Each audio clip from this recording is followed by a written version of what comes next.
आणि मी हे बघा, हे आम्हाला चिठ्ठी दिलेली आहे, त्याच्या अकाउंटमध्ये पैसे टाकायला त्याने आतमध्ये लिहून दिलं. त्याच्याबरोबर एक कैदी पण होता, त्याला आणायला आणि घेऊन जायला. आणि हे बघा, हा टोकन नंबर दोघांचा दिला होता. आणि हे प्रकरण आम्हाला सांगितलं पण नाही की त्याला 5 वाजता 5:30 वाजता घेऊन जाणार आहे बदलापूरला. हे आम्हाला काहीच माहिती नाही. अक्षय तुम्हाला काही बोलला? अक्षय काहीच बोलला नाही आम्हाला. त्यावेळेला काय बोलणं झालं होतं? काय बोलणं झालं होतं? चार्जशीट आलं माझा, तर मला कधी सोडून घेणार आम्ही बोललो. दादा हे मुठाल आपण हे काका त्यांचं आणि इथे हे आई वडील. काय धक्के देत रे? ताई तुम्हाला काही सांगण्यात आलं का ताई? माझ्या पोराला मारून टाकले ते लोकांनी, पोलीसवाल्यांनी मारून टाकले. त्यांना कोणतरी बाहेरून त्याला कोणतरी काहीतरी करून त्याला मारून टाकले. शेवटचं बोलणं काय झालं होतं तुमच्या मुलाशी तुमच्या? बोलला की मम्मी मला कवा सोडणार तुम्ही? बोले बाबा 1 महिना थांब, बघू वकिलाशी विचारून मग तुला सोडून घेऊन जाईन बोलले. त्याने काही सांगितलं का त्याला कसली भीती वाटते किंवा काही? नाही तसं काही नाही. ते पेपर दिले आणि गेल्या सोमवारी आम्हाला सांगितलं होतं की पोलीसवाले लोकांनी आम्हाला मारलं. मला त्याच्या हातामध्ये मला बोलत होता मम्मी तू वाचून बघ. मी बोले मला वाचता नाही येत, मला वाचता नाही. आणि त्याला पेपर पण दिला होता मोठा. ऐका सर, ते बोलला की हे वाचा मम्मी. मम्मीला सांगितलं वाचून घ्या, तर ते बोललं की मला वाचायला येत नाही. तर ते काय असेल तर ते टाकून दे कुठेतरी कचऱ्यामध्ये.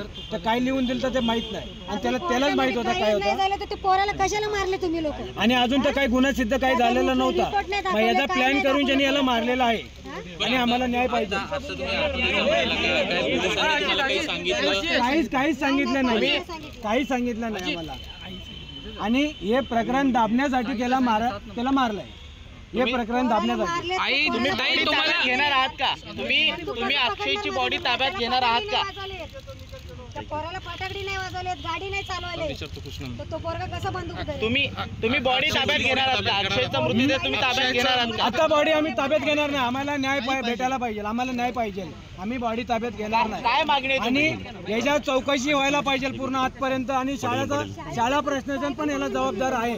आणि याच्या शाळेत हातबंदी असतील तर त्यांना पण शिक्षा व्हायला पाहिजे. आता हातात चिठ्ठी कसली काय? हे बघा, आज चिठ्ठी जी आहे ना, हे बघा, आज चिठ्ठी जी आहे ना, ते पैसे पाठवायला त्याने दिला होता. त्या कैदी नंबरने आम्हाला लिहून दिलता. आतमध्ये कैदी होता तो. आणि हा टोकन नंबर आम्हाला दिला होता भेटण्यासाठी. कुठे भेटणार होते? कुठे भेटणार होते? नाही, हे पोस्टमध्ये पैसे टाकायला लावले. तुम्हाला कोणावर संशय? मला आतमध्ये पोलीस लोकांना कोणतरी पैसे दिले असेल पोरं. पैसे काढले. आम्हाला म्हणणं एवढं आहे की याच्यात पोलीसवाले पण जबाबदार आहेत आणि ते मारणारे पण पोलीसदार आहेत. आणि हे शाळेचे प्रशासन ते पण पैसे दाबून त्यांनी हे काम केलेलं आहे, बोलणं केलेलं. आणि तो आतमध्ये गेला होता आणि आम्हाला सांगितलं नाही की 5:30 वाजता तो घेऊन जाणार आहे. आम्हाला काहीच सांगितलेलं नाही याच्यात. तो आतमध्ये वैतागलेला होता? नाही, काहीच नाही. तो हसून खेळून त्याने आतमध्ये गेला. साहेब तो बोलला की मला 4 पैसे पाठव खायला, मी चाललो आता. आम्हाला हे बघा, आम्हाला नंबर पण दिलेला आहे. हा नंबर बघा, हे बघा, हे बघा, हा नंबर पण इकडे दाखव. हे बघा, हा नंबर पण दिलेला आम्हाला. हा, हे बघा.